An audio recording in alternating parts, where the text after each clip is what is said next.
A world with real freedom can produce real harm, but the Bible represents humans as having genuine choice. That makes love, goodness, and obedience meaningful. But it also means people can choose violence, injustice, and selfishness. A lot of suffering comes directly from human decisions: war, betrayal, abuse.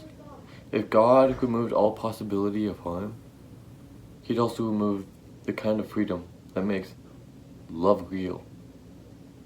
The world is also described as fallen.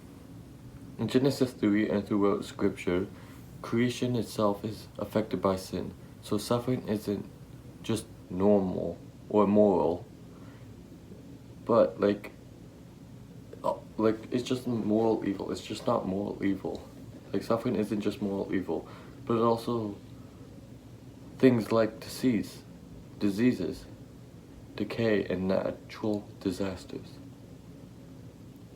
This doesn't always feel satisfying, but it's the biblical explanation. The world isn't operating as it was originally intended. God can bring meaning out of suffering, but doesn't call it good in itself. See, Romans 8:28 says, God can work through all things for good.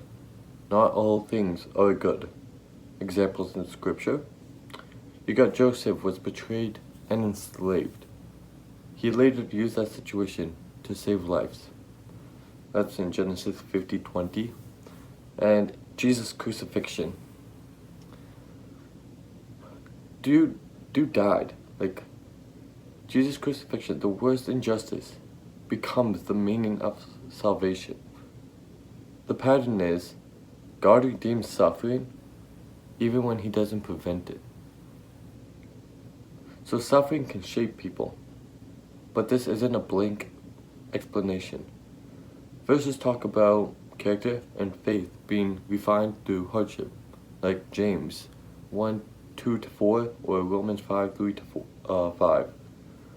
But it's important not to weaponize this idea. Some suffering is just deeply painful and not easily explained in the moment. God is distant from suffering. Christianity's unique claim is that God entered suffering in Jesus. He experienced grief, betrayal, injustice, and physical pain. It didn't say removed from human pain. But that just means God knows suffering from the inside. There's an ultimate promise of restoration, not just explanation. Revelation 21:4 talks about a future where suffering, death, and pain are gone. Christianity ultimately says the story isn't finished yet.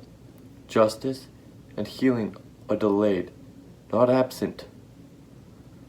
That said, here's the tension you shouldn't ignore. Even with all these points, suffering, especially things like death of a child or extreme injustice, can still feel incompatible with a good God.